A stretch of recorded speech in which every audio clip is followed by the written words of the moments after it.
Welcome to episode 126 of the Civil War Breakfast Club podcast. As always, I'm joined by Mary, a woman who has had many a drink on a river. I am merely a deserted island with a face that can stop a ship named Darren. Hello, Mary. How are you? I wish I could say I had many a drink on a river, but I don't think I Are you? have. Oh, please. Good Lord. A river, a street, a parking lot, you name it. You've had many a drink. It's The all good. How are DQ. you? It's happy Friday to you, Yes, Mary. happy Friday to you too. Oh, it's very good here. It's very It was good. Thanks, Funko thanks for Mary. asking. Funka Mary is here. She is You can absolutely see here. Funko Mary if you tune into her YouTube channel. Oh, it's very exciting. You don't Yeah, want it's to miss really that. exciting. Anyway. So how's it going with you? How's the week been? How's the mood Good. It's going? been it's been busy. Been Yeah, busy. yeah, it has been. It Been has been. It's crazy. great to see Yeah. Friday. It's great to Friday. Great to Yeah. record again. We haven't recorded in a couple of weeks. Last time we did this, I believe was Claiborne, I think, Yeah. right? It It's was been our a episode about Patrick Claiborne. so we're gonna We spent yeah. March, like 2 episodes in March that we talked just about the Irish Brigade on the Union side and then Confederate General Patrick Claiborne for our Confederate episode. So this one will be a fun one we're going to talk about tonight. But before we get into the details of this episode, Mary, I'm going to be a fantastic host, and I'm going to merely ask you that simple question, of course, and that is, what are you drinking on this fine Friday evening? I just had to check what it was called. I'm drinking Sun Buzz by Winter Hill Brewing, which I think is in a brewery in Massachusetts, and I'm drinking it out of my unconditional surrender mug with obviously Ulysses S. Grant on it because that's as close as I could get to a mug for this episode, and I honestly could not find the Fort Sumter mug because we were recording on the anniversary of the firing upon Fort Sumter. That is true. That is true. Anyway, What are you drinking? oh, thank you so much. I was getting around to one you asked me. I'm drinking. It's called Comeback Brew IPA. It's from nearby Untold. I'm drinking it here.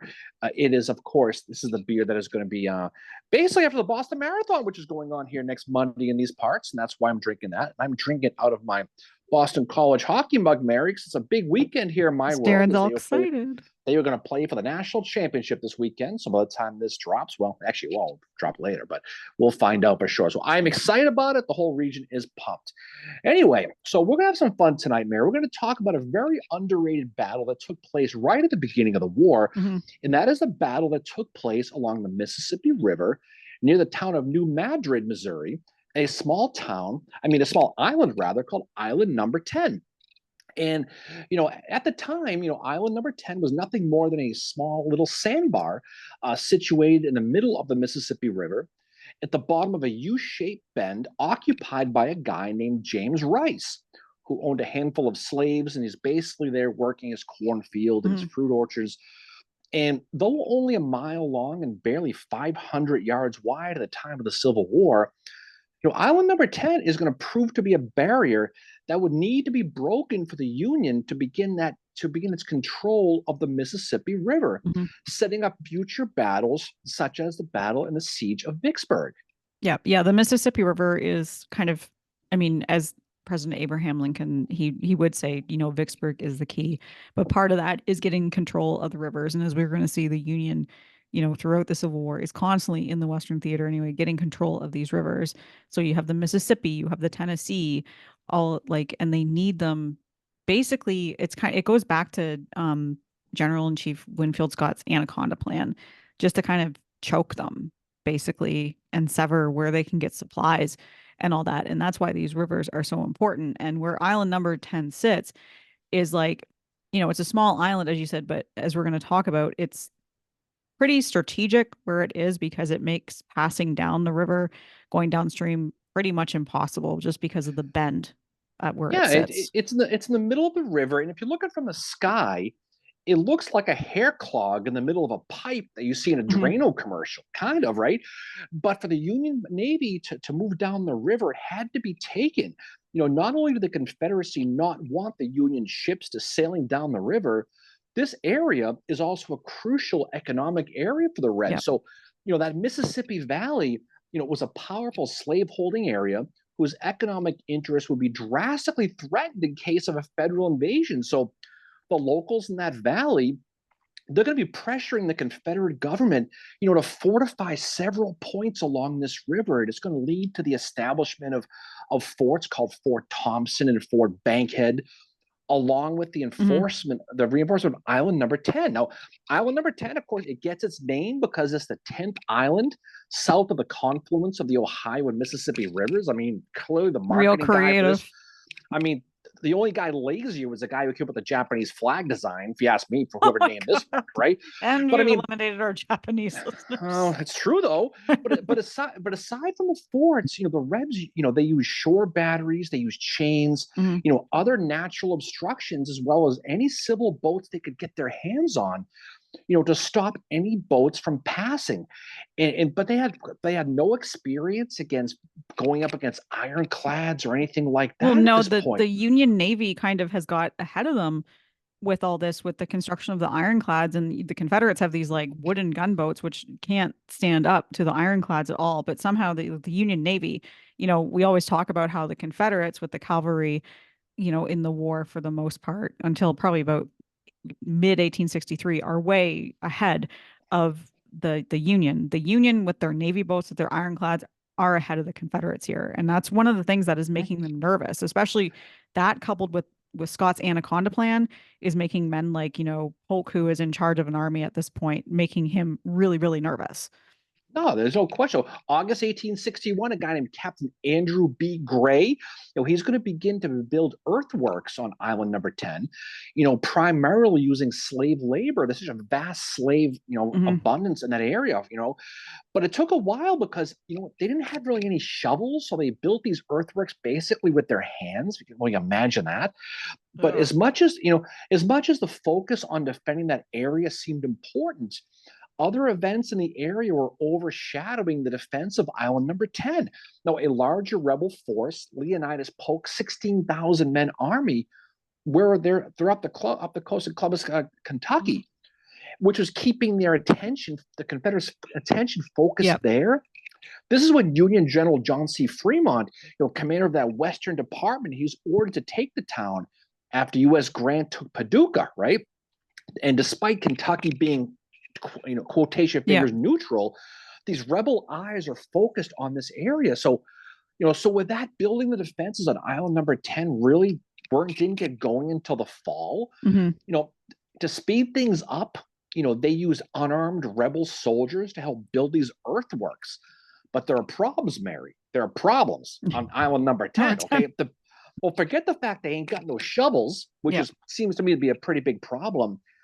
These white Confederate soldiers, guess what? They didn't like working side by side with slaves doing the No. same job. They didn't like that too much. Their LinkedIn page did not include that on their resume, right? So Captain Gray, he was complaining about all these things about support and supplies, but they're getting primarily ignored by the rebel brass at this point. February of 1862, jump ahead a little bit. What's happening not too far away, Mary? February History quiz. 1862. Oh, history. I'm drawing a complete blank. Okay, Jeez. there's going to be a guy named U.S. Grant, and he's going to Yes. attack a couple of forts, one called Henry and Fort Donelson. Henry and Yes. Fort Donelson. Okay, perhaps you took social studies, but in any case, this is going to be the western end of Confederate General Albert Sidney Johnson's Yep. west line, and when Donelson falls, Johnson's west line collapses faster than the Bills in January. Gone, right? That's what's going to Yep. happen with them. But there's a silver lining for the Rebs, and that is they can finally begin to focus now on building this defense on Yep. the north side of the Mississippi River, near those towns, that town I mentioned, New Madrid, Missouri, and island number 10. Now, like I said earlier, it has two sharp bends at the Kentucky bend of this river. One goes hard south and forms a U, Yep. and then jumps north and makes a lowercase n near New Madrid. If you can imagine that, it looks like a snake. Yep. The bottom of the U is island number 10. The top of the little N, little northwest, is New Madrid. Well, it Now, they're almost not is like far. the river starts to almost like run parallel once you get past the bend. The river almost runs parallel to where it was before. I'm probably Yeah, not explaining that very well, but it's like well, encourage our listeners to have a look at it on a map to see, because it's really like the bend is crazy. and it's only 7 miles apart. So we're talking not a lot of difference. Now, this area is an extremely tough part of the river to sail through and a fantastic one to defend, or so it would seem, as the Rebs really focus on this defense of this area by February of 1862. On the Union side, General Henry Halleck, Mary, commander of the Department of Missouri at the time. How about that? Okay. He's going to realize the strategic importance of Island number 10. So he's going to set a plan in motion. Okay. Instead of sending troops like he originally thought to Tennessee, he's going to reroute them to Commerce, Missouri, which is about 45 miles north of New Madrid and about 50 miles northwest of Cairo, Illinois. Okay, if you know the area, okay, that's where this is. Halleck is going to select Brigadier General John Pope to command these troops. So on February 18th, 1862, John Pope will be ordered to command this 25,000-man Army of the Mississippi and task them to removing all rebel resistance from New Madrid and Island number 10 on the north side of the Mississippi to open it to federal troops. Okay, that's what he's going to do. Now, it would have been common at this time, though, for them to go into winter quarters. That's the thing, is they are campaigning at a time that it would not have been normal to campaign. And Pope is, instead of, he's going to get his men ready to campaign when they should have been going into winter quarters for a few weeks to kind of wait out the weather a little bit. Not that it's that bad there, but still, that was the common practice at the time. No, that's no picnic in Missouri. And he's beginning the campaign season probably, I don't know, 3-4 weeks earlier than what would be normal.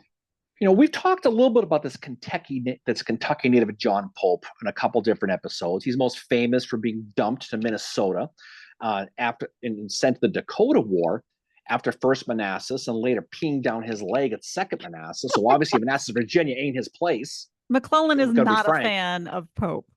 No, he isn't. But here Pope gets another shot at commanding the Army of the Mississippi. And he's going to get to command 5 pretty good infantry divisions. And he's actually going to do very well here. This is going to be one of his high watermarks.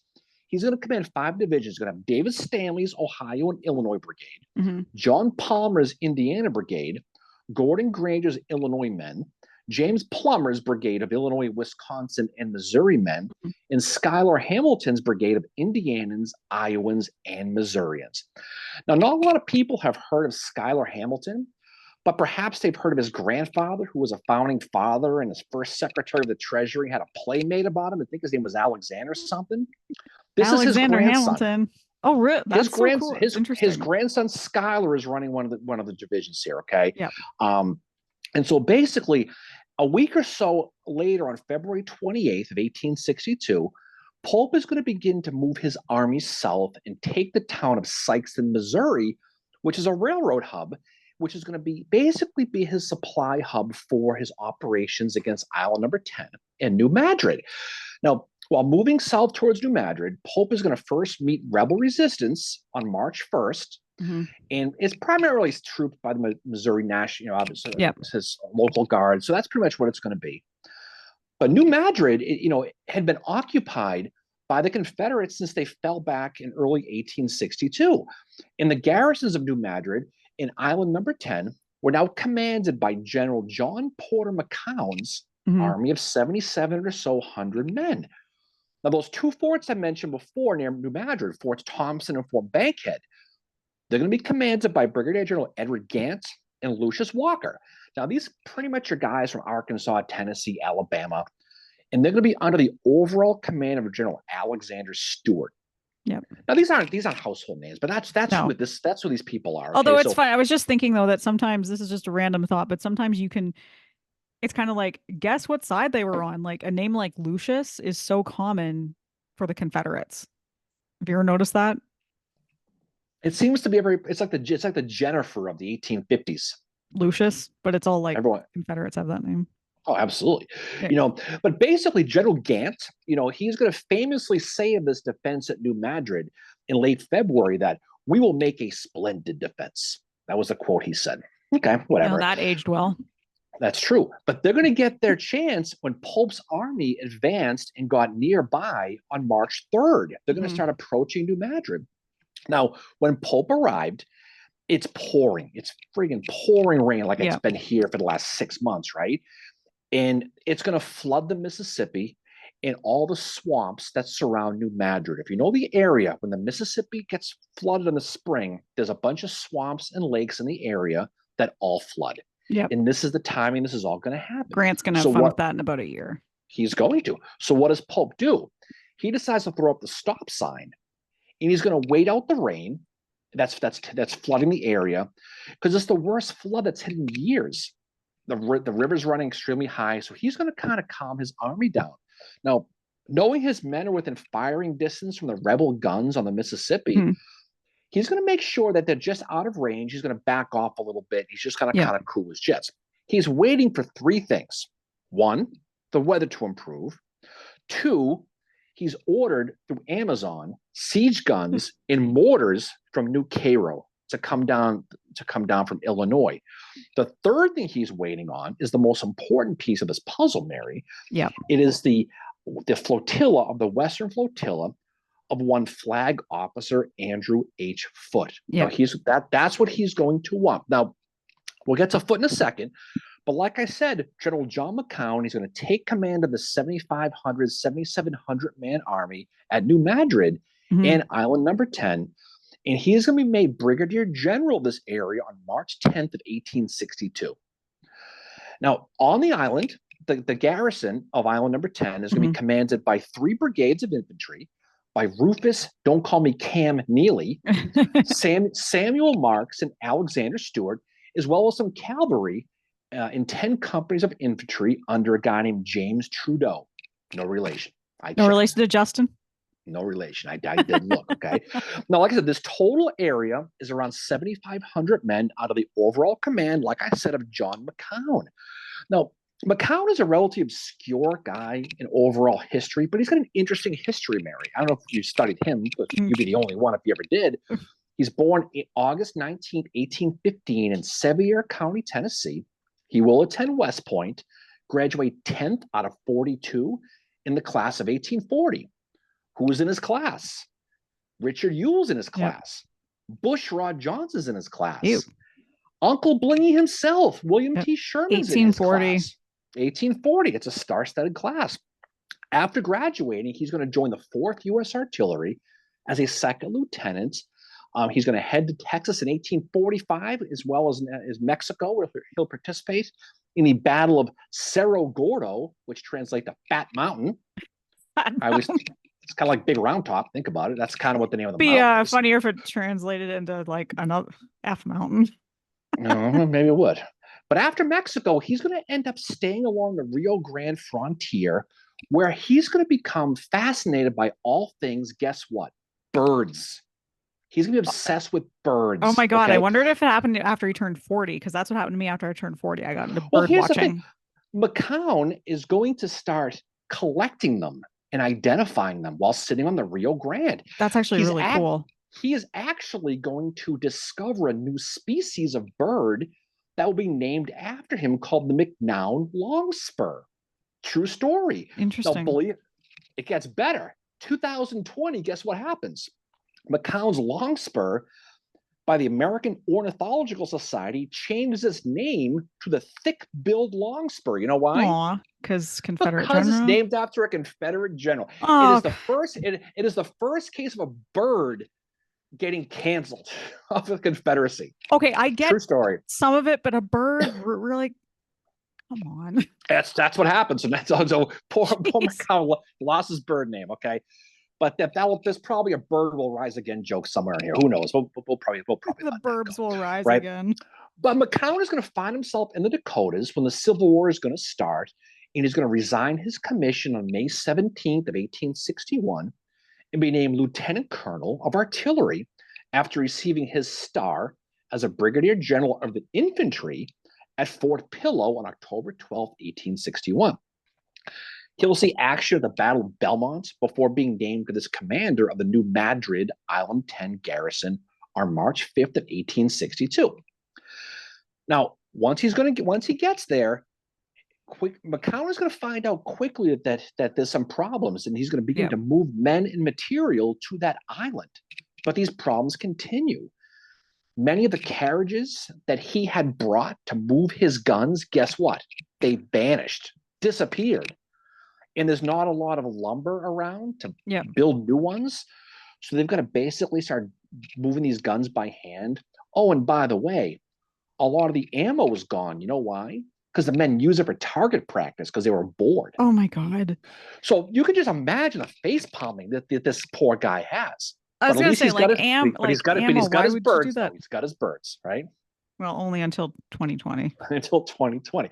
Throw in the fact the weather is brutal, the ground is wet, which is going to slow the placement of his artillery.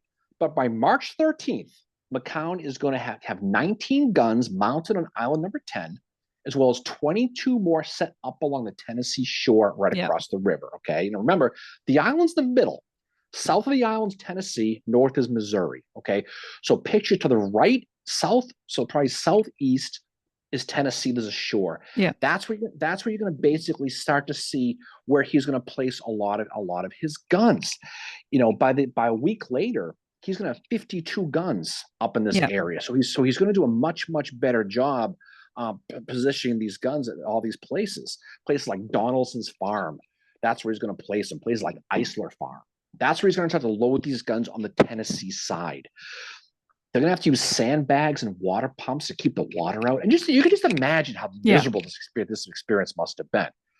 So at this moment, Pope is still sitting north of New Madrid, and he's waiting for that artillery I mentioned, and he's waiting for Foote's navy. Yeah. Still. And knowing this, McCown is going to want to reinforce the town of New Madrid. So he's going to have 3,000 troops set up there. And he wants to basically get these additional troops to attack Pope. Pope is just sitting around, just staring at each other. Staring at each other? That's what he's doing. But what he wants to do, he sends out the bat signal to guess who? Earl Van Dorn in Arkansas. Oh, God. EVD. EVD, the place to be, right? But I don't know, he's washing his hair, whatever. He doesn't send anybody. He's busy. So he doesn't probably get the not washing his hair. But the thing that McCown did get, though, and we don't talk a lot about the Confederate Navy, he gets a little help from the Confederate Navy. Yeah. And this is going to be 9 gunboats under the command of Commodore George N. Hollis. This is going to be 7 steamers plus 2 floating battalions, as well as the CSS New Orleans, which has 16 guns on it. Yeah. Hollins is a Baltimore guy, and he's one of the few federal Navy officers to leave to join the Confederacy. He had some early success and was the hero of the famous Battle of the Head of Passes, which I'm sure you've heard of, in Louisiana in 1861, where he defeated some Union blockades boats. Ironically, the guy he defeated was another guy named John Pope, different John Pope of all Interesting. people. And where is he from? Sandwich, Massachusetts, up the street here, one of my former towns. You have the other John. One of three John Popes I know of in the Army in the Civil War. So I was going to say, it's kind of like there's all these there's 2 Pembertons in the Army. I know they didn't say the first name, but no, they did, didn't they? The 2 Pembertons. What? Pemberton. Right. The Coke guy and the other guy, right? Yeah, the Coke guy. But Hollins is going to immediately place that CSS New Orleans. This is important, just off the north side of island number 10, to basically block the channel between island number 10 and the Missouri side of the Mississippi River, right? Now, again, Pope is not sitting idly either. He's not doing anything while he's sitting just outside of New Madrid. On March 5th, he's beginning to move his chess pieces around the board while he's waiting for Foote's boats to arrive. Yeah. So he's running down the clock, but he's strategically moving his people. He's going to send one of his divisions under Joseph Plummer south to a place called Point Pleasant, who will set up some batteries along the Mississippi River south of New Madrid with the plan of firing on any rebel ships that happen to be coming up the river to assist the island. So he's setting up a defense. Plummer is also going to place Battery M from the 1st Missouri Artillery to a place called Riddle's Point in Tiptonsville, Tennessee. We'll talk more about that later on. Yeah, Tiptonsville's at the end. And this is going to defend really all the land routes that the Rebs can use to access the island. Now, island number 10 in this area had a great place to defend. Yeah. And a lousy place to escape from. And a natural defense south of the island on the land side of the peninsula was surrounded on one side by the Mississippi and on the other side by a lake called Real Foot Lake. That was the name of it. Okay. It was a 15,000 acre lake and swamp created by an earthquake that hit the area in 1811. Yeah, an earthquake here for you last week. I was just going to say, it's been 1 week since the earthquake. Well, Well, this earthquake created a 15,000 acre lake that was extremely Wow. important in the American Civil War. So there's some nature coming in. But by doing this, Pope is slowly bottling up the Rebs, which is going to make Island number 10 extremely difficult to defend if the Union can get boats past it. So it's kind of a bottleneck. It's great if you can defend it, but if you get beat, you're your JWL and Yes. JWF, right? SOL and JWF, as they say, right? But that's what you're going to be. And meanwhile, McCown is left to basically kind of sit and watch all this stuff happening. He's seeing Pope move men around. There's nothing he can really do about it. He's trying to defend the Tennessee side. He's trying to defend New Madrid, and he's trying to defend Island number 10. He's trying to, but if he can do it, well, now we're talking. But if he can't, he's going to be in a little bit of trouble. McCown basically on March 10th is really when things are going to kind of go the other way. March 12th, I mean. This is when those siege guns and mortars are going to arrive from Cairo. And not long, Pope is going to place them within 1,000 yards of the rebel lines in New Madrid. He will have them ready to go pretty quickly. By early March 13th, at first light, he's going to start a blasting. Yeah. He's going to start firing on New Madrid. And this is where McCown is going to face that first existential crisis that he's going to have to run into. Yeah, he realizes that Pope would try and attack his forts by certain approaches, and he realizes like, well, I gotta do something, or else I'm not going to be able to shift any troops to and from Island number 10 at all. And this is a big thing for him, as you said. It's like an existential crisis for him at this point. Absolutely. What is he going to do? He's going to go outside. He's going to blow his conch shell to bring the troops all back together again. Yeah. And he's going to bring them all for an emergency council of war on a boat called the CSS McCrae. And they're going to decide what to do. How are we going to handle this? Now we're being shelled. We know there's Navy probably coming. What are we going to do? Hollins from the Confederate Navy says, I have an idea. Let's issue a special order GTFO and get the hell out of here. It's exactly what happened at Donelson and Henry, wasn't it? And that's what he does. And the Navy goes, screw you guys, I'm going home. And they sail down the river. And for the most part, this Confederate Navy, except for the CSS New Orleans, we'll talk about later, disappears and leaves. Yeah. They kind of go. McCown's next action basically is this. He's going to, for the most part, he's going to basically do something that's going to create a facepalm so loud from Jefferson Davis they could hear it from Richmond, at this point. What he's going to do is this. He, like Hollins, is going to decide to vacate the dance floor, Mary, and abandon the entire town of New Madrid, that entire garrison, without a fight. Yeah. He's just going to say the heck with this. Well, he lucks out because the weather, I think, is such that he's able to just get out of there, GTFO out of there. Exactly. He is. So it's 11 p.m. on the night of March 13th. Yeah. The garrison is all going to this Confederate garrison is all going to board these boats and leave New Madrid during a really, really bad thunderstorm, to your point. So by dawn on the 14th, the last rebel steamer, it leaves the town down on goes across to the Tennessee side, while the gunboats are sailing their way down towards Tipsonville. They're gone. Hollins thinks his fleet's going to be destroyed, so he sails away, and that's going to be it. He's gone. So John Pope, he stumbles into New Madrid, and he can't believe what he finds. He is completely stunned, and what he finds is going to help inflate that ego of his that he's going to carry to Second Manassas. Yeah, because he thinks I show up, everyone takes off. That's how awesome I am. Well, he finds out because there's two deserters that just randomly appear bearing a white flag, and they say to Pope, like, well, everyone else deserted and here we are. And for some reason they stayed behind. I don't know if it was, I was kind of like, I thought that was weird that there's like these two deserters that have this white flag. It's like, were they left there deliberately or were they actually deserters? But yeah, I was going to say there's a lot of stuff that is happening here that I think is kind of factoring into the arrogance we see of Pope at Second Manassas, with that, in the West, we only see the backs of our enemies because everyone is literally retreating. And that's all he's seeing. And this is what fills his head for later on. So he's going to find the town empty. He's going to write to Henry Halleck, and this is a quote now. To my utter amazement, the enemy hurriedly evacuated the place last night, leaving me everything. Now, by everything, he meant the Rebs left everything. Okay, in the rebels' haste to get across the river to Tennessee, they left 33 cannon, thousands of rifles, a whole bunch of ammo, wagons, their entire supply of DQ gift cards, as well as horses and mules. They left everything. They just got up and they took off.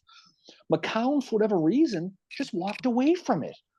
Now, Pope and his army they're going to control New Madrid, and now their control of New Madrid is going to directly endanger Island Number 12. It's only Island Number 10. It's only 7 miles away, right on the river.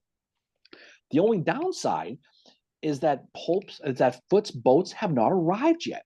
So he can't chase the Rebs into Tennessee while they're retreating. He's got to sit there and wait. Yep. And the next day, Pope is going to set up artillery under Major Warren Lathrop along the riverbank facing Tennessee, where members of the 5th Wisconsin under Captain Oscar Finney are going to test the range of these new rebel targets across the river.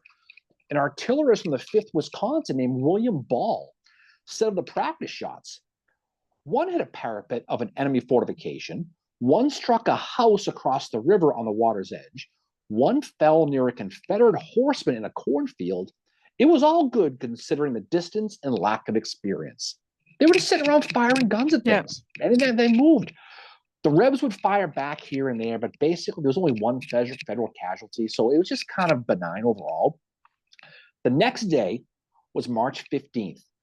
And this was the day Pope is anxiously awaiting for to finally arrives. It was the day when Foote's flotilla finally arrives from their work on the Cumberland River at Forts Henry and Donelson. Now, Foote, we're going to talk about him in a second. Yeah. He's a cautious fellow, Mary. He's a very cautious fellow. I don't blame him for that. He stopped on the way to repair his boats that were damaged, that were sustained at Fort Donelson before putting them into harm's way. His fear was he did not want to lose any of these boats. That was the big deal.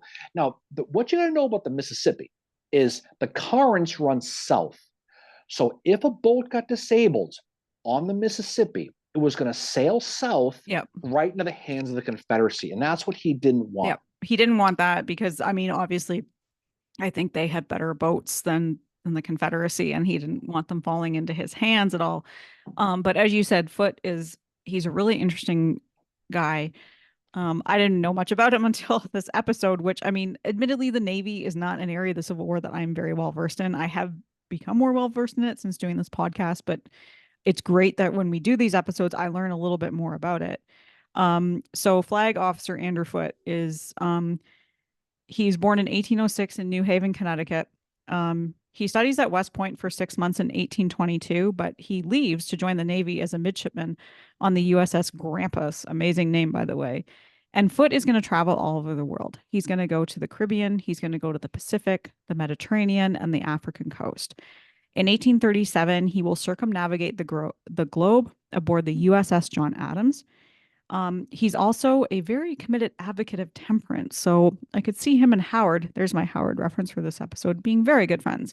In 1843, he succeeded in making the USS Cumberland the first completely dry ship in the Navy. And he also is credited with the total elimination of the spirit ration in the Navy by 1862, which is, I found that really, really interesting. I was like, wow, I had no idea that was even a thing. Is it possible to be on a boat and not drink? Is that even possible? I don't know. I was like, oh, really? Oh, my grandfather was a sailor, and I can tell you right now, he would not have stood for that. He would have hated you. So Foote is also an abolitionist. In the early 1850s, he's going to patrol the African coast looking for slave ships. He also believed in the efforts of the American Colonization Society in Liberia, very similar to what Abraham Lincoln believed in that for a while as well. So even though he's an abolitionist, he is into this whole like colonizing Liberia as well. In 1856, Foote is promoted to commander of the USS Portsmouth in the Asian Squadron, and during the Second Opium War, which, interesting name, can't imagine what they were fighting over, Foote personally led a landing party and destroyed 4 Chinese forts after being fired upon from the shore. In 1858, Foote is going to return to the United States and take command of the Brooklyn Navy Yard, which is where he's going to be in 1861 when the Civil War begins. And he was quickly sent west, which is obviously where we're finding him in this episode about Island Number 10, to prepare for a river invasion of the South. And when the Civil War began, he wrote a letter to his children. God grant that you all may at least rest in heaven, my dear children, is the prayer of your affectionate father.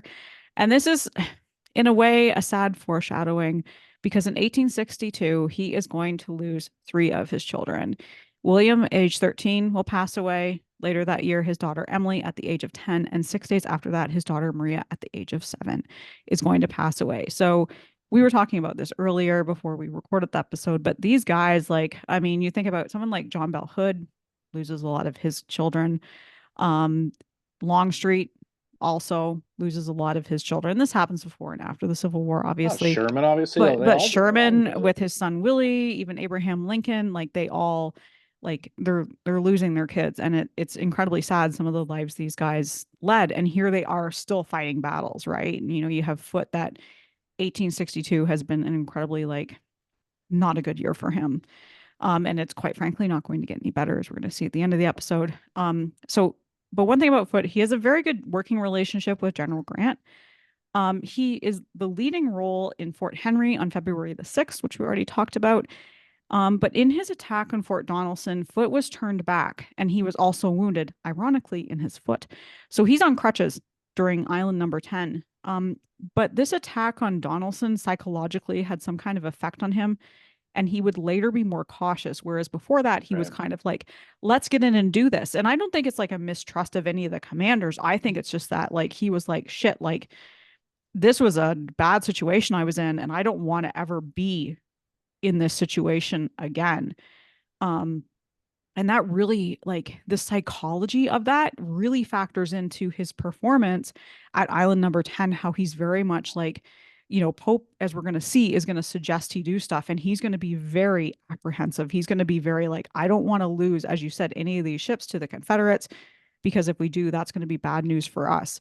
But like Foote was a really interesting study, and also just a guy who, like, he's one way before Henry and Donelson, and he completely changes after that too. I think to the point where, not just his wounding is going to affect him, but just this whole how cautious he is. He's not the kind of the fighter he once was after whatever happened to him at Forts Henry and Donelson. Oh, there's no doubt about it. I mean, he became very, very cautious. I mean, obviously Pope wants him to attack pretty quick, and Foote's like, oh, I don't know, Davy. I mean, that's just the way. And yeah. he just wasn't. But the thing about it though, the arrival of Foote's squadron of those 7 ironclads was huge. I mean, this flotilla included the ironclads USS Benton, Mound City, St. Louis, Carondelet, we're going to talk about, Louisville, Pittsburgh, Cincinnati, as well as timberclads, Conestoga, and a transport boat, 14 motorboats, and a partridge in a pear tree. Yeah. That's how much this guy. So there's a whole bunch of stuff coming. So by 9 o'clock in the morning on March 15th, this whole fleet is steaming down the Mississippi, and they're approaching Island Number 10. Now Foote immediately, saw the danger and messaged he basically messaged his Navy commander Gideon Wells, and he realized this is not going to be a milk run. He writes, and I quote, Island 10 is harder to conquer than Columbus, and the island shores are lined with forts, each fort commanding the other above it. So what does he see? He sees this island loaded with guns. He sees on his left, on the Tennessee shore, a grand total combined 52 guns all aimed. And so he knows the island is small, but he knows it's going to be a tough place to seize. So when he gets there, he's going to notice, like we said before, the Mississippi rivers, their currents are really too strong to launch an attack as soon as he gets there. Those spring rains we talked about have flooded the entire area. There's swamps all along the side of the river. They're all the Rosewood's clown is probably in them. Oh yeah, the whole thing. So, but he knew that he's going to need to be patient. Even for him, he's going to need to be patient. So what is he going to do? He's going to use those 11 mortar boats under the command of Henry Maneater. And that's what he's going to do. Start using them first. These mortar boats, by the way, they're 50 feet long, 230-pound shells they fire, 13 inches long, with a range of 2.5 miles. Holy crap. These are big guns. He's going to start blasting again, hoping these mortars themselves can take out the island and take out all these rebel reinforcements on the Tennessee shore. Yeah. Abraham Lincoln, the guy with the hat, he hears about all these mortars and these powerful guns. He's all excited. Here's a quote Lincoln said when he heard what Foote was doing. He gleefully says, "Here is gunpowder to rain the rebels out by treating them to a refreshing shower of sulfur and brimstone." Holy crap. Little does he know that the mortars aren't really overly effective against the Confederates, though. No, exactly. He doesn't know that. By September, March 16th, Foote is going to test out these mortar raiders again, and he's going to have some of his gunboats kind of recon the area a little bit. He's going very slow-footed. Watch, see what I did there, right? Yeah. That's kind of what he does. The next day, St. Patrick's Day, March 17th, the gunboat USS Mound City is going to open up on these rebel positions on the Tennessee shoreline, and they're going to pound Captain Edmund Rucker's battery on in the Belmont battery that happens in the tip of island number 10. So now he's slowly kind of progressing up, right? But he's still very cautious with that. He is. He's going slow. Yeah. But here's the thing, though. The rain is affecting the rebels, too. The Confederates are trying to fire back, but guess what happens? When the rebels are firing their guns, the ground is so soft, they start sinking into the mud. Yeah. They start going well, down. When you're on if you're on island number 10, you're on a sandbar. And right. it's really just the geography of the area, with it being the Mississippi and just being a sandbar, you're going to be, prone to flooding and all that. And that's one of the things that they're starting to run into. No, the Rebs are talking about the fact that the artillerists are up to their knees in mud while they're firing. They're sinking too. That's what's going on. Just only imagine. But despite this back and forth, there's very little damage being done on either side. The USS Cincinnati is going to get hit, as well as the Benton. But really, there are 3 Union casualties on this initial assault, and only 2 rebels get killed. So it's all guns exploding. Nothing's really going on. Most of the Union shells, all they succeeded was doing was blowing mud up in the air. That's all they really did. Finally, by 7 p.m. on St. Patty's Day, Foote says enough of this. He starts to pull his boats back, but he is going to leave those 11 mortar boats there, and they're going to keep firing throughout the night on island number 10, which is going to, at this point, kind of turn into a siege. Firing back and forth. Yeah, it's a siege, and they, March 20th, Foote calls a council of war for his captains, and Pope has been on him, you need to run the batteries. We have to get together, because that's what's keeping them apart, and that's what's keeping them from taking, getting island number 10, getting over to the other shore where they need to be. And so Foote calls this council of war, and they're like, yeah, we can't run by the batteries. It's not good. And then Halleck is writing him saying, dude, you need to give all your assistance to Pope that you can. And of course, he's also getting contradictory reports. He's also having to report to Gideon Wells. I can't imagine how Foote is right now. It's who's my boss right now? Who's my supervisor? Meanwhile, you also have this there's a canal that has been dug by Pope. Pope. Yeah. Well, we'll talk about that in a second, because that's a cool real story. But the thing on the Confederate side, I mentioned before how how basically McCown had left New Madrid. Yes. And he just left it. Well, the hammer is going to fall on him now. Is the Rebs, the government finds out what he did at this point, and for leaving New Madrid without a fight, and they're going to replace him with a guy named William McCall. Now, William McCall is an adjutant from Albert Sidney Johnson's staff from Maryland. Okay, so he's going to replace. McCown is going to be sent away to Fort Pillow, and there are going to be rumors that he was drunk and the usual Civil War stuff. It's going to be debunked later on, and he's going to be vindicated, but that's what's going to happen. William McCall is going to arrive on March 31st. Now, I know we're going to go back. We're going to jump around time, but When he gets there, he's going to learn that McCown left. He took all of his staff. He took 5 Yeah. regiments and every piece of info they had on Pope's army. He left him blind. So it's kind of like when Meade came into charge at Gettysburg. I mean, not that. I mean, this sounds a little bit worse. He has no idea what's going on because he was He there. leaves him blind. So McCall is going to end up with only 2,300 men left to defend Island Number 10. Mm. And oh, and by the way, the 2,300 men he left behind, they were left behind. You know why? Because most of them had the measles. Yeah. Oh, that's He wonderful. took the healthy guys and left the sick guys and said, the hell with this. I'm out of here. I've had the measles. That, It is not fun. I don't recommend. no, absolutely not. So McCall's going to start all over again.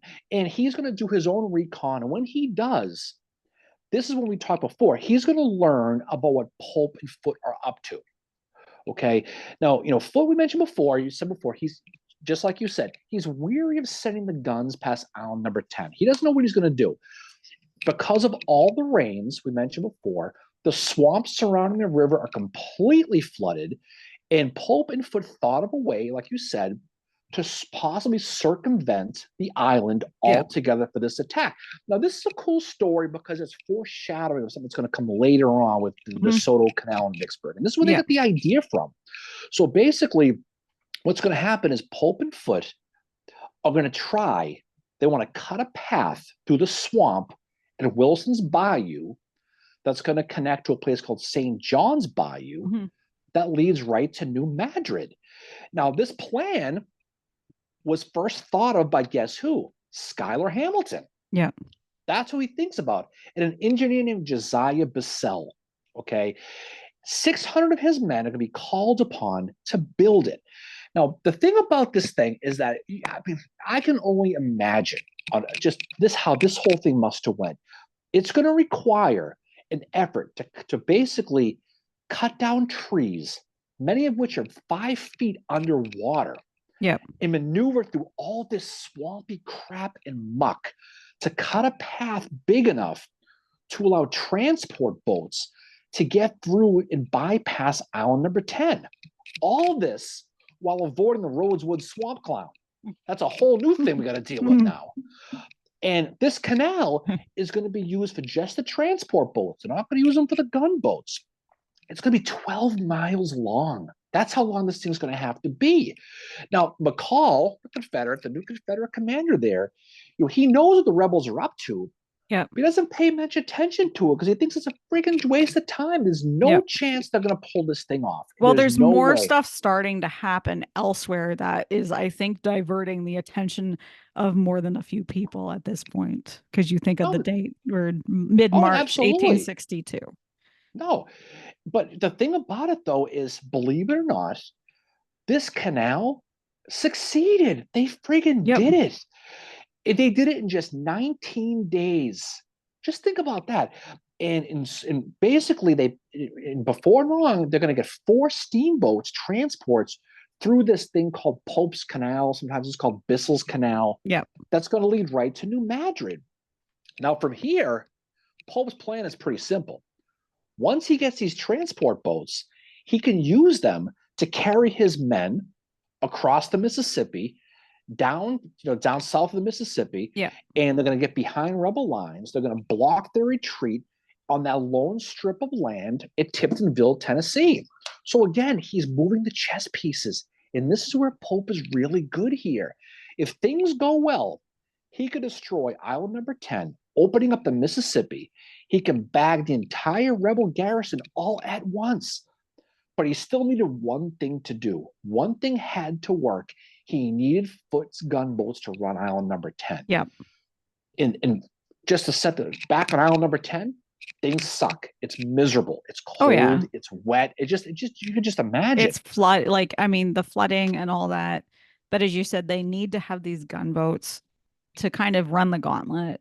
This is the part of Island Number 10 is kind of a smaller version of what happens in the Vicksburg campaign. Like, you look at Island Number 10, and in some ways it's like this kind of micro version of Vicksburg in what happens here. But as I mentioned on March 20th, Foote has called a council of war, and everybody's like, F this. We are not doing this. We can't risk losing these gunboats. By March 29th, they're like, huh, we have to start doing something, and we have to do it now. So Foote ends up calling a second council of war. And Henry Walk of the USS Carondelet, which, yes, if you study the Vicksburg campaign, that name is going to be familiar to you. The Carondelet is used in that campaign as well. And Henry Walk says, this is worth the risk. And he volunteers his book or his boat to basically run the gauntlet, to say, I will go by them in this, and we can get by them. So they end up it takes a little bit. It's a few days before they're able to actually do this, because they're waiting for the right conditions. But what they have to do with the Carondelet before they do this is they have to cover it in rope, chain, whatever loose material they have. There's going to be a coal barge filled with coal and hay that is going to be lashed to the side of this boat. And they had to wait until dark to make the run. And it's into April when it's finally able to happen, and they have to get past Mhm. island number 10, and they almost make it, except some smoke escapes. Well, And well, let's yeah, not jump ahead, because that's a okay. cool thing. Okay, because if the Rebs know, that if they get past this island, they're screwed. And this is the thing, is that Hmm. you mentioned before, they know what's coming. They know they do. And on April 3rd, one of the rebel engineers on the island is going to write to General McCall, and he's going to write to him. He's going to say, the water batteries on the main shore and island will be able to beat the enemy's boats back by daylight, but they will be able to or not prevent them from passing during a dark and boisterous night. The future alone can disclose. Okay. And so the Rebs are actually being helped by the fact that Foote's kind of sitting back and not doing anything. The mortars aren't doing anything, but thinking they can destroy, because the mortars aren't going to do it. But like you said, Foote is now getting pressure now to go Hmm. ahead and do this and run this. Pope is sitting at New Madrid, but Foote still fears losing his boats. He doesn't want to lose his boats. But he's got a Well, guy that is like, I can do this. right. But now, right. But finally, Foote has that moment where he has that come to Jesus moment and says, you know what? I'm going to have to risk one of my toys. And he's got to send one of the gunboats. And you mentioned that the USS Carondelet under Henry Walk. So like you said, he's going to volunteer his services to test out these island defenses and get through him. Now, he can't just run the boat. He needs help. This is going to be a joint attack where he's Hmm. going to have 40 men from the 42nd Illinois under Colonel George W. Roberts, who is going to launch a nighttime raid on that Rutgers battery on the Tennessee shore and spike the guns. Hmm. That's what he's going to want to do, because they got to take out as many of these guns as possible before they send the USS Corlett down. And the other obstacle they had to deal with was that CSS New Orleans, that floating battery I mentioned at the very Yeah. very beginning. It's sitting on the northwest side of island number 10. It's a big flat barge that's just loaded up with guns, and it's a real pain in the ass. They have to figure out a way to disable this. So what do? On April 3rd, the USS Benton, the USS Cincinnati, and 3 mortar boats are all going to target the CSS New Orleans to disable it. They're going to Hmm. focus, instead of their guns, on the Tennessee shore or on island number 10. They're going to zero in on this boat. And if they can do it, the Carondelet is going to have an easy mission, because there'll be no guns to run by. No. You got the 42nd Illinois, these Roberts guys. They can take out the Tennessee side, and you can have the Benton, Cincinnati, and those 3 mortars can take out the New Orleans. Well, then it's a milk run. So so the night of the 3rd, everything gets going. Roberts 42nd Illinois, despite in the pouring rain, because it's always raining, they are able to do it. They get across and they spike those 40 guns from Rutgers Battery. Right Hmm. up the big, huge piece of the puzzle taken care of. Now, nighttime on the CSSO of New Orleans, right, sees the boat getting pounded over and over and over again Yeah. by these boats, to the point when the captain, Samuel Everett, is going to cut the cables and float away. And just be like, bye. And judging by my your reaction, you're not an Arlo Guthrie fan, but that's okay. We'll leave that alone, okay? But what's going to happen is they're going to cut the moorings and they're going to say, we got to go. They're going to start floating, like I said, south down the Mississippi because the current's going to take them. They're not going to stop until they get 2 miles away. And by now, they're completely off the dance floor, at least for a while. The morning of April 4th arrives, and the USS Carondelet is set to go. Yep. And like you said before, they're going to spend the day covering the side with hay, from all that stuff you mentioned. There's a rope and chain, the barge next they're to also it. They're also going to have 42 sharpshooters on board from the 42nd Illinois join them to try to pick off things that they can along the way if they need them. So they're going to have to wait, like you said, wait for nightfall to go. Another thunderstorm is going to hit right as the Carondelet begins to float downstream. The men are all told to be very, very quiet. They're told no orders above a whisper.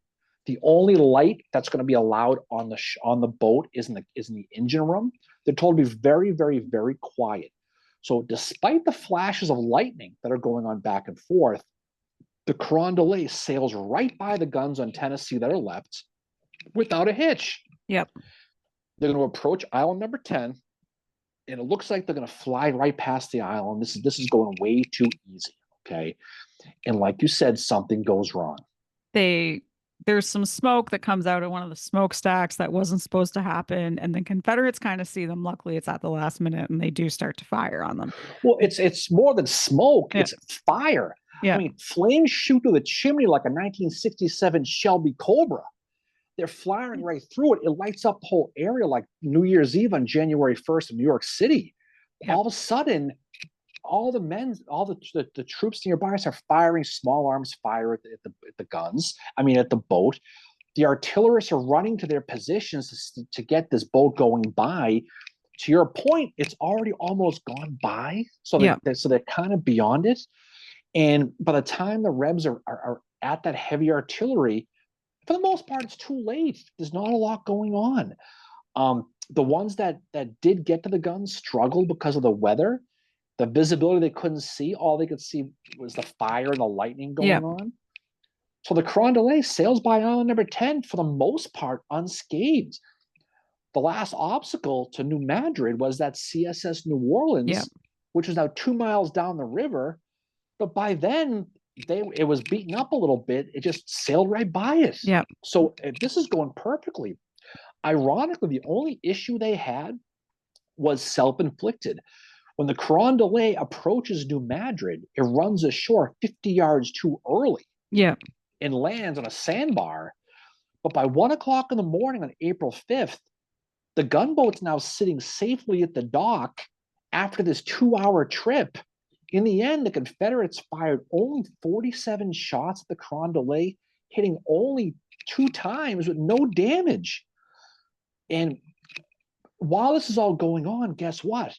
Those transport ships that sailed through that newly created Pope's Canal, they've arrived. Yeah. So he's got his supplies that he needs. Like, Pope's in good shape,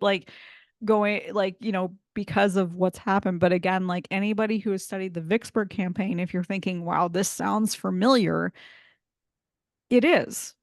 This is definitely like island number 10. Like when I was, researching it, I thought like, oh my God, this is like so much, like there's so many parallels with Vicksburg with what's happening with this kind of running by, like silently by.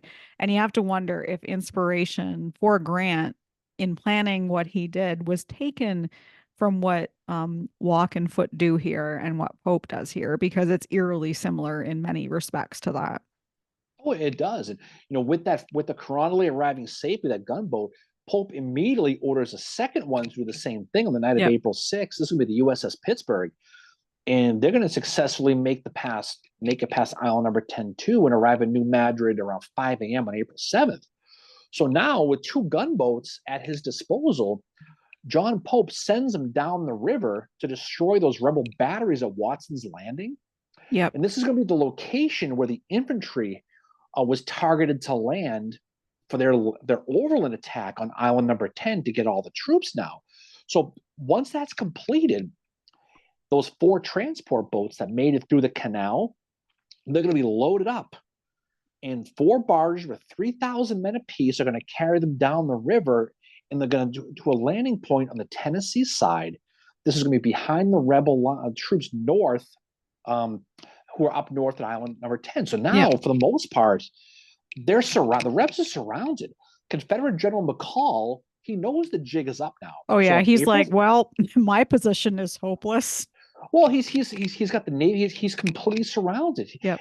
So he's going to order a general retreat from the island. He's going to say, "The hell with this," and they're going to begin to move those men on the Tennessee side down the peninsula toward Tiptonville. Yep. Okay, and this terrain again is protected.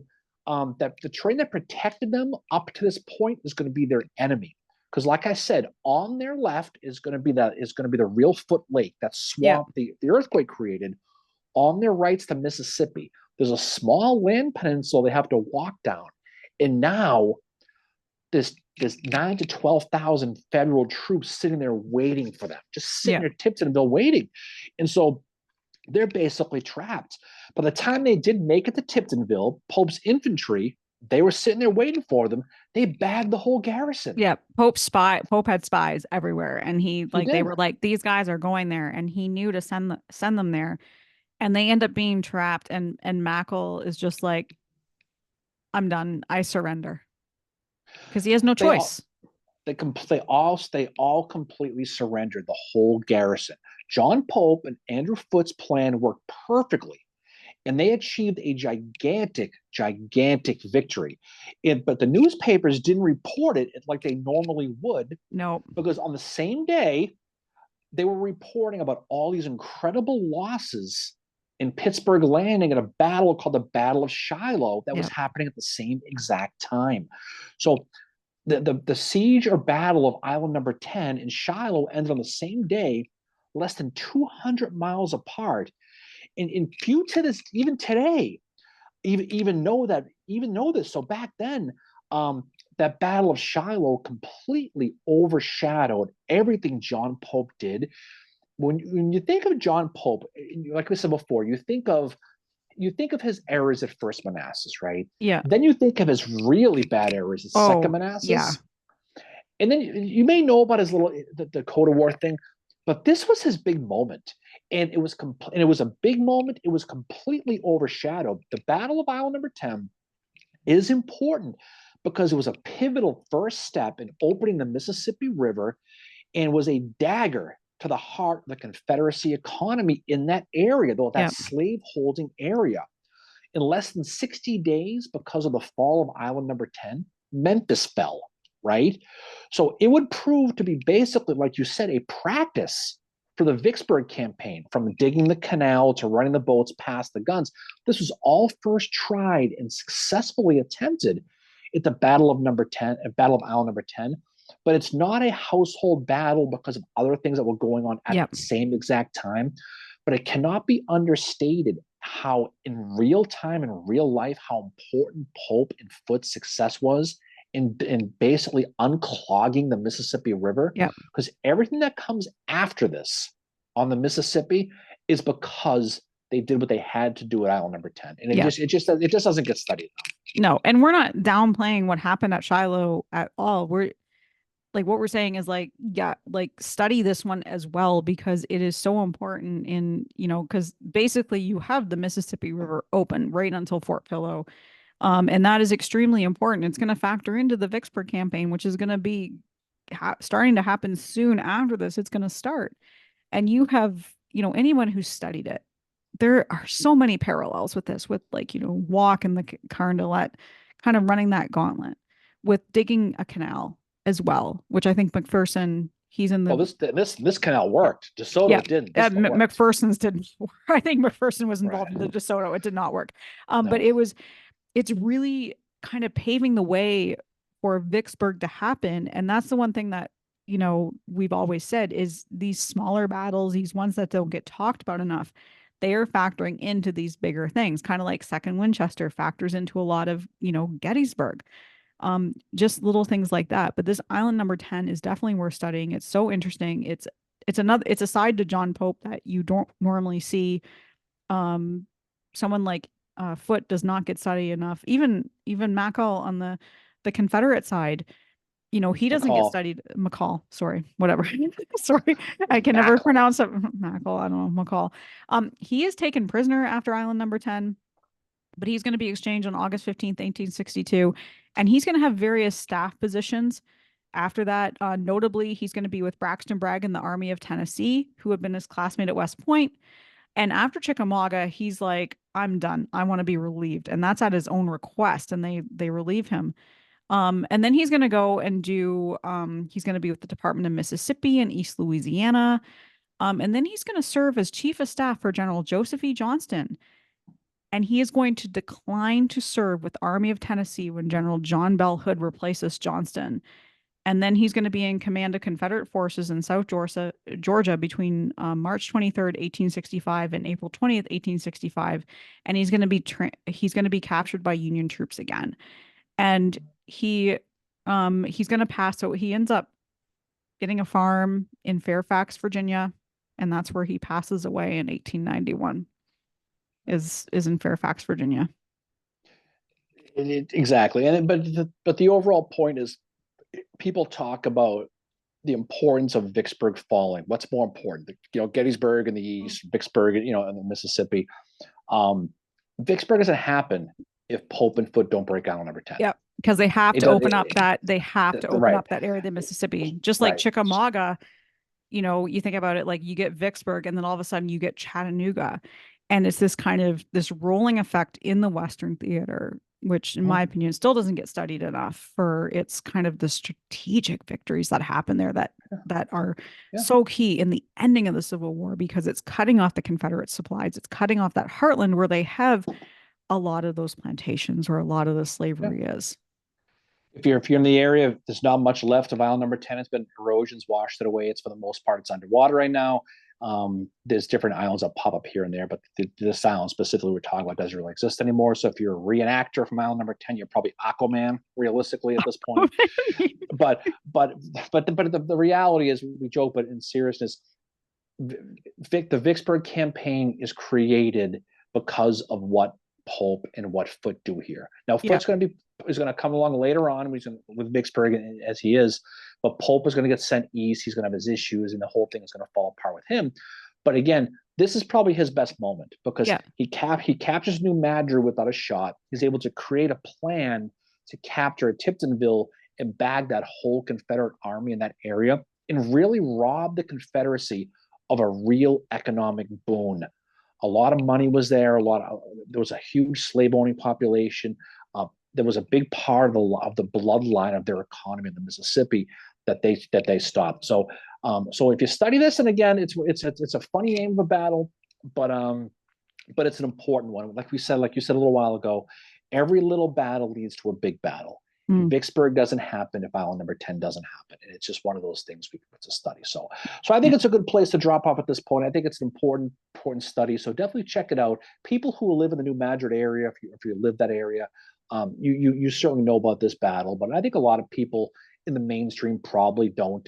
No, I didn't really study it all that much until we did. And just to wrap up about Foote. So in May of 1862, he ends up taking leave to recover from the wound he had sustained at Donelson, which was ironically in his foot. He's promoted to admiral in July of 1862, and he ends up having a bureaucratic role that he doesn't really like. I mean, if you think about his history, he's always been, in that, like, he's involved in the Navy. He's been very active in his command. So something like a bureaucratic position probably would not suit him. In 1863, Foote agreed to take command of the South Atlantic blockading squadron, but on his way there, he is suddenly struck with what is called Bright's disease, and he passes away in New York City on June 26, 1863. His second wife passes away 2 months after him, and their youngest son, Samuel, is going to be orphaned at the age of 4.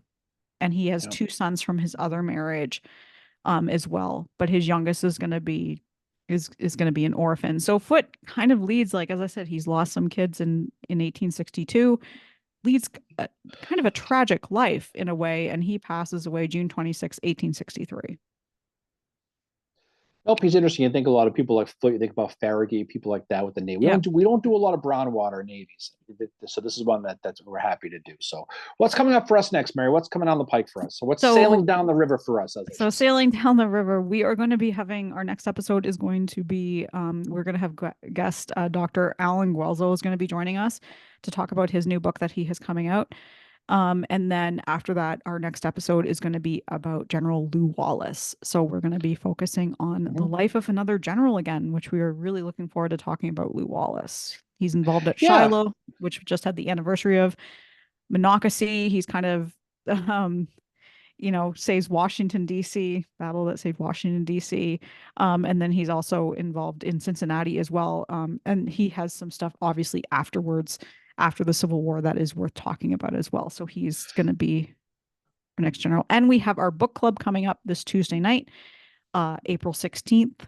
It's not too late to join us. Civil War Breakfast Club at gmail.com. We are going to be talking with retired Colonel Ed Lowe about his book about Longstreet, A Fine Opportunity Lost, which is about the Knoxville campaign. the Knoxville campaign, a very important study. We'll study about it. So we're going to talk with our friend Ed. He's going to be great to do that. We'll be meeting with Dr. Gelzo on next week. We'll talk about his book Notes from Gettysburg, a book that's coming out in May that we'll talk about. And then of course we have Lew Wallace. So Yeah. off we go, Mary. Any final words from you, Fincheru?